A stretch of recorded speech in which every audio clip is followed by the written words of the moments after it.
1, 2, 1, 2, 3, 4. Self-determination theory begins by making an important distinction. Most people who think about psychology think about it as a unitary concept. Namely, it is something that differs just in amount. How can I get someone more motivated to do something? How can I get that person less motivated to do something? Then really the focus is always on amount. But from the beginning, Richard Ryan and Edward Deci, the two influential psychologists who developed the self-determination theory of motivation, believed that it was more important to think about types of motivation rather than the amount of motivation.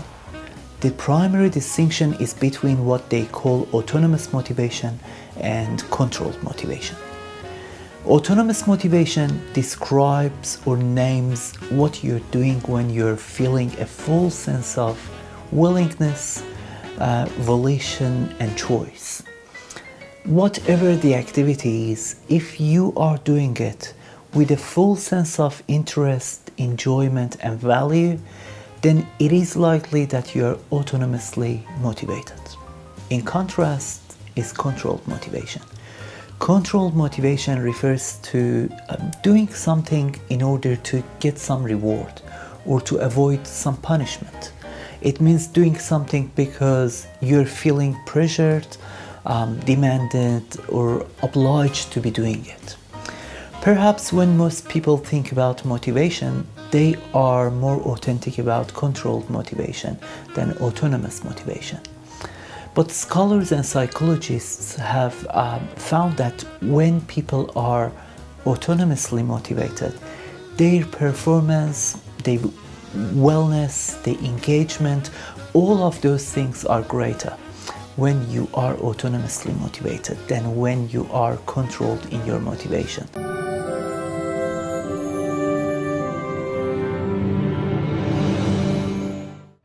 So that's the first important distinction that is made in self-determination theory.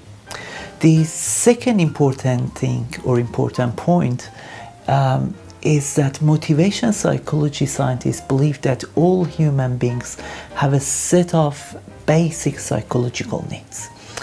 The needs that are believed to be important, of course, from the self-determination theory's point of view here, are the need for competence, that is to say, to feel confident and effective in relation to whatever it is you're doing.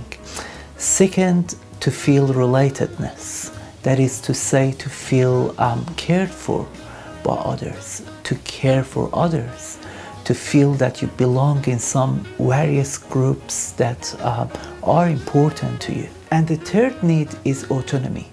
I've already said a bit about autonomy, but now I'm making the point that autonomy is actually a human need. And a human need is something that people must get satisfied for optimal wellness and optimal performance.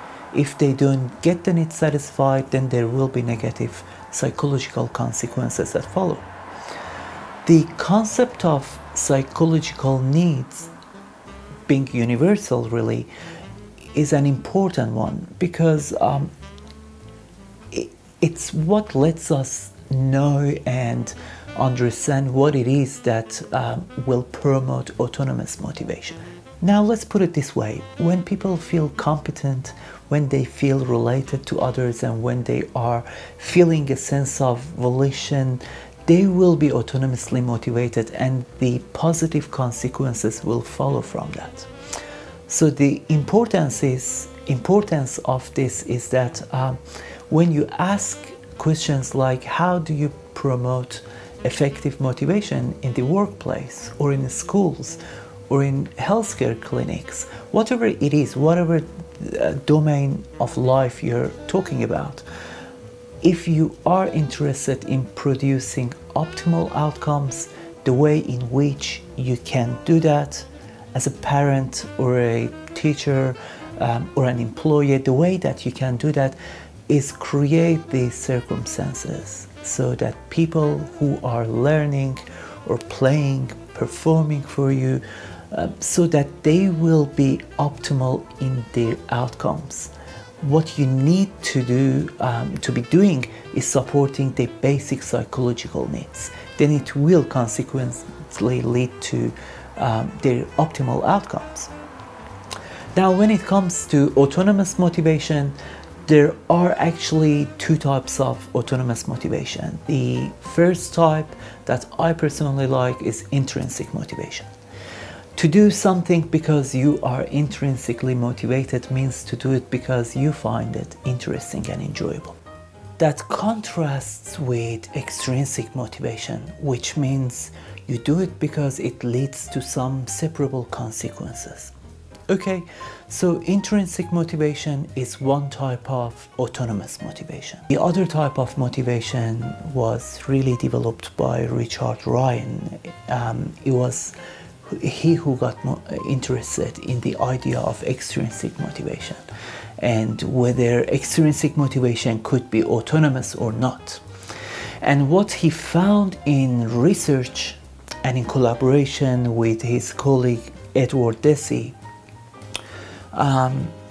is that people can actually internalize extrinsic motivation in such a way as they own it as their own.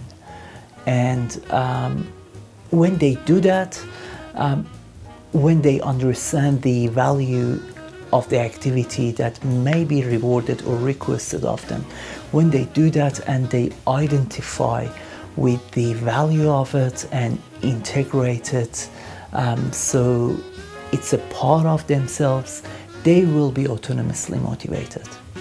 And the outcome you observe in such situations will be very positive. So that's it from me for today on a contemporary theory of motivation.